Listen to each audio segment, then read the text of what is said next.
परीक्षा से पहले सभी को भय लगता है या कुछ कुछ होने लगता है। रावण जैसे धुरंधर हैं वो भी परीक्षा से थर रहे हैं। भय उसको ही लगता है जिसकी तैयारी होती है, जिसकी तैयारी नहीं होती उसे कोई भय नहीं होता, क्योंकि वो पहले से ही आउट होते हैं। हालांकि रीट एक ऐसी एग्ज़ाम है जो बिना तैयारी के भी पास की जा सकती है। सबसे पहले मैं आपको ये बताना चाहूँगा कि आपने परीक्षा की पूरी तैयारी कर ली होगी। मैं इस बात को लेकर के आश्वस्त हूँ। तो अपना पूरा सामान जचा लेना और जो भी इंस्ट्रक्शंस आपके पास आए हैं उन सब का फॉलो करना है। जैसे ड्रेस कोड है या फिर आपका पहचान पत्र है, आधार कार्ड, अन्य पहचान पत्र, ये सब ले लेना और सेंटर पर 3 घंटे पहले ही पहुंच जाना, क्योंकि कई बार है वो जाम लग जाता है। एक बार आपको याद होगा कि झुंझुनू और चिड़ावा के बीच में जाम लगा था, उसमें कई परीक्षार्थी वो वंचित रहे थे।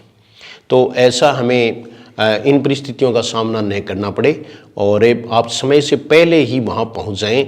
इतने दिनों ही तैयारी नहीं हुई तो 1 घंटे में नहीं होगी। कॉम्पिटिटिव एग्ज़ाम की तैयारी पहले ही हो जाती है और आप सबकी तैयारी है, आप सभी पात्र हैं, ऐसा मैं सोच सकता हूँ। तो ये देखिए, आप सेंटर पर समय पर पहुँचें, ड्रेस कोड का ध्यान रखें और प्रवेश पत्र, आधार कार्ड, ये सब आश्वस्त होकर के पहले से ही जचा लें।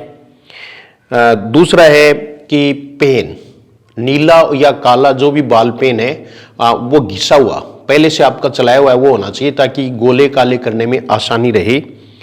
और परीक्षा हॉल में जब आप चले जाएं तो ओएमआर शीट है उसको ढंग से भरें, ध्यानपूर्वक भरें, उसमें किसी प्रकार की गलती न करें।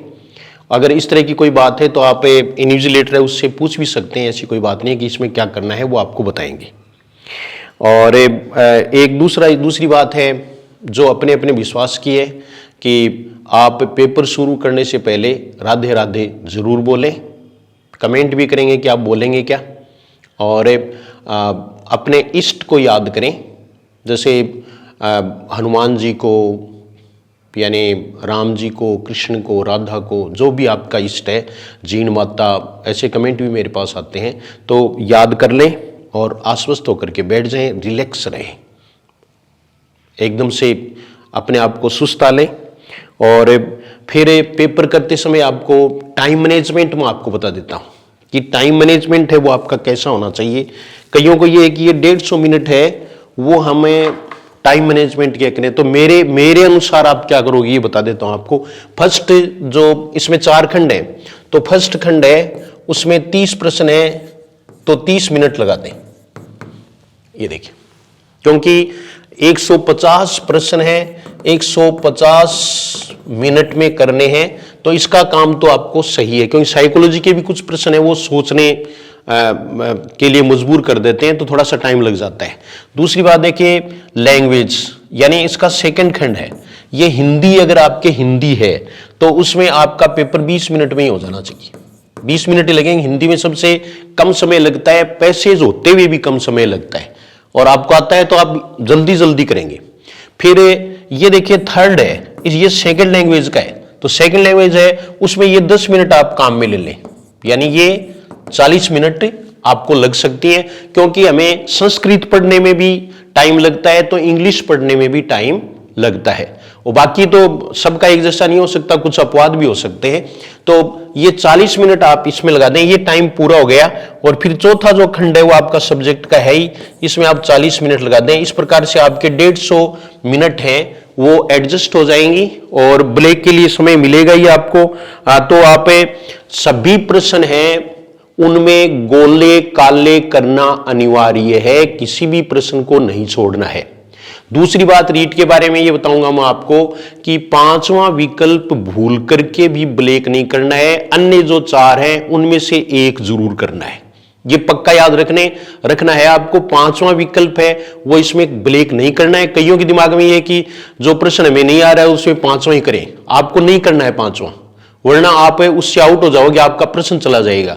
हो सकता है कि 4 में से कोई एक है उसमें तुक्का लग जाए, तो आप जो है वो 4 में से किसी एक को काला करें, 5 में से नहीं, और वो अनिवार्य रूप से करें। तो ये टाइम मैनेजमेंट और ये सारा आपको बताई दिया। परीक्षा आराम से दें, जो ही परीक्षा हो जाए तो ये नंबर आपको दिख रहे हैं 7014919225 पर आप हिंदी के जो प्रश्न है वो जल्दी से जल्दी सेंड करें। अगर आप मन में करके जाएंगे कि 5-7 प्रश्न या 10 प्रश्न है वो मुझे सेंड करने हैं तो आप निश्चित रूप से कर सकते हैं और आपका पेपर भी अच्छा होगा।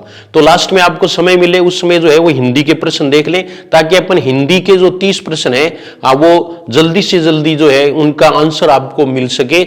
और जो अन्य जैसे क्योंकि L1 वाले हैं उनका पेपर है पहले, तो ये एक दूसरे से कंपटीशन है नहीं, क्योंकि सबको एक निश्चित स्कोर है वो प्राप्त करना है, किसी भी रिजर्व कैटेगरी में या जनरल कैटेगरी में है, तो आपका किसी से कोई कंपटीशन नहीं है। इसलिए आप जल्दी से वो बता दें ताकि जो अगली शिफ्ट है उसमें अगर वो कोई परीक्षा दे रहा है तो उसको थोड़ा फायदा हो सके, क्योंकि उससे पता चल जाएगा कि पेपर है उसका ट्रेंड क्या है। ट्रेंड हर एक चीज का होता है। तो ये सब चीजें हैं। बाकी मस्त रहो, आराम से सो और आराम से कहते तो सब ये है कि आराम से सो, लेकिन क्या हम सो पाएंगे ये एक अलग बात है। तो फिर भी आप देख लो कि अपने आप को आप एडजस्ट रखें कैसे भी करके। एक दिन में कुछ नहीं होता है, अगर नींद कम आती है तो कुछ नहीं होगा, खाना अगर आपने कम खाया तो भी कुछ नहीं होगा, लेकिन सुबह थोड़ा बहुत जरूर खा के जाएं। और मैं तो ये कहूंगा कि दही चूरमा खा के जाएं क्योंकि ये शुभ रहता है। तो जो भी है अपन शकुन में विश्वास करते हैं, शकुन है वो हमें मजबूत बनाता है, हमारा आत्मविश्वास बढ़ाता है। तो दही चूरमा है वो थोड़ा घर वालों को कह दें थोड़ा खा के जाएं। और जो जिनका सेंटर दूर है वो चाय बिस्किट से काम भी चला सकते हैं।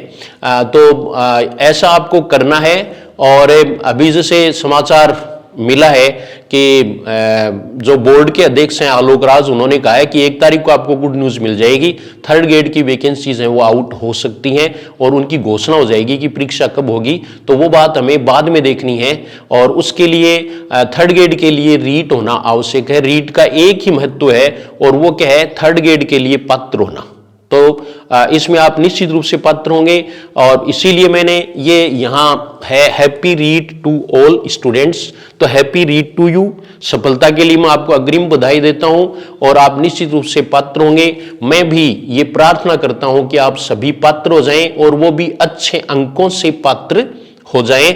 आप किसी को भी अंक बताते हुए फक्र महसूस करें, यानी गौरव महसूस करें कि मेरे 130 से ऊपर है, 140 के आसपास हैं।